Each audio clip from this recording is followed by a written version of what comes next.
یا اللہ، بے شک تیرا نام بڑا برکت والا، رحمت والا ہے۔ تو دعاؤں کو سننے والا، جاننے والا، ہماری دعاؤں کو اپنی رحمتوں سے قبول فرما، آمین۔ قبر کی کھدائی کے دوران اگر سانپ بچھو نکل آئے تو عیب کی بات نہیں، یہ چیزیں زمین میں ہی رہتی ہیں۔ بعض لوگ جہالت کے باعث قبر کی کھدائی کے دوران نکلنے والے سانپ بچھو کو دیکھ کر میت کو جہنمی یا مستحق عذاب کہتے ہیں۔ یہ گناہ ہے، یہ میت کی توہین ہے، اس سے بچنا ضروری ہے۔ اللہ تبارک و تعالی ہم سب کو ہدایت عطا فرمائے، آمین۔ میری سوچوں کی بلندی سے اس طرح گرا وہ شخص، اسے تھامنا بھی چاہا تو میرا ہاتھ رک گئے۔ میں اس ملک میں رہتا ہوں سائی، جہاں گولی سے مارنا دہشت گردی اور بھوک سے مارنا جمہوریت ہے۔ اخلاق میں چاپلوسی اور عاجزی میں تقویٰ کا گھمنڈ چھپا کر ہم لوگوں کو دھوکہ دے سکتے ہیں، مگر اللہ کو دھوکہ نہیں دے سکتے۔ اللہ ہمارے باطن سے خوب واقف ہے۔ کسی سے بدلہ لینے کی ضرورت نہیں، تقدیر پہ چھوڑ دو۔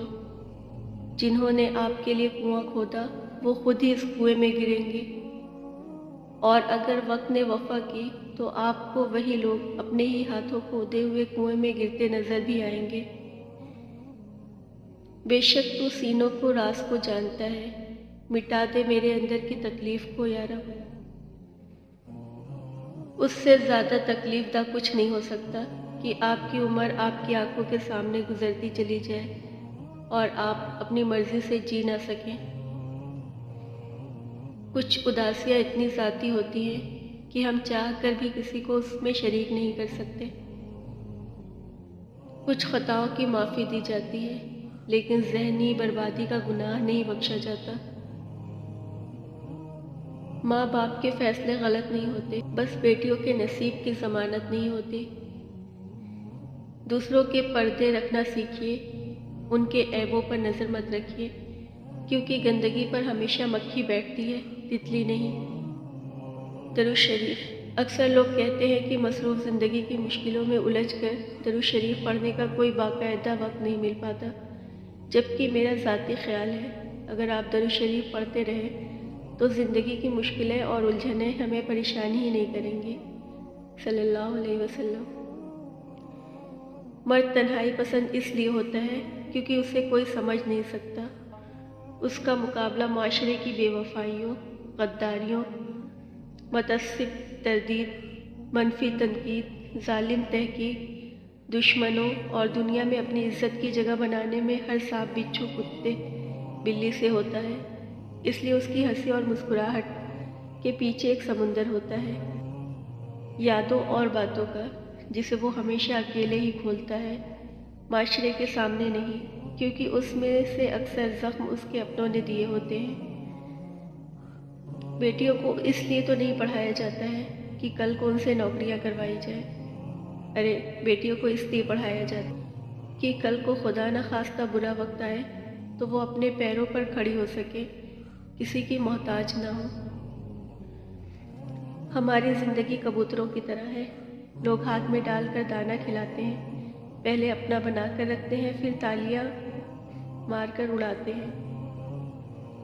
انسان کی سب سے خوبصورت دنیا خیالوں کی دنیا ہوتی ہے، جہاں وہ اپنی مرضی کی زندگی جی سکتا ہے، چاہے وہ چند سیکنڈ کی ہی کیوں نہ ہو۔ نگاہ پست رکھنے سے دل میں نور پیدا ہوتا ہے۔ کیا تم نے غور نہیں کیا کہ سورہ نور میں اللہ نے خز بصر کی آیات کے بعد ہی آیت نور پیش کی؟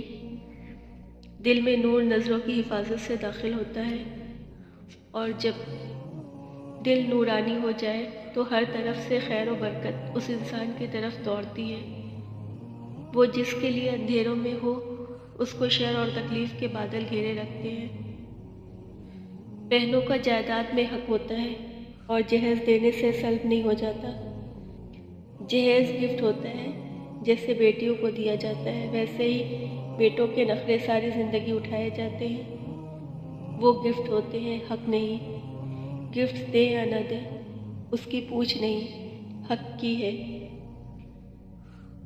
اگر مجھے جاننے کا شوق ہے تو سنو، میں کچی عمر کی وہ سمجھدار لڑکی ہوں جس نے خواب دیکھنے کی عمر میں اپنے خوابوں کو ٹوٹتے دیکھا ہے، اور پھر ان ویران آنکھوں میں کوئی رنگ دار خواب سجانے سے خود کو روکنے کی کوشش کرتے ہوئے دیکھا ہے، خود کو اندھیرے سے نکال کر باہر کی روشنی میں جینے کی ناکام کوشش کرتے ہوئے دیکھا ہے، زندگی جینے کی عمر میں خود کو زندگی گزارتے ہوئے دیکھا ہے۔ اکثر لوگ کہتے ہیں اگر آپ کی قسمت میں ستارے نہیں ہیں تو کیا پتہ آپ کی قسمت میں چاند ہو، دل کرتا ہے انہیں بتاؤ۔ ہر کسی کو چاند بھی نہیں چاہیے ہوتا ہے، انہیں تو ستاروں کی آرزو ہوتی ہے، خواہش ہوتی ہے تو بس تھوڑے سے کھلے آسمان کی۔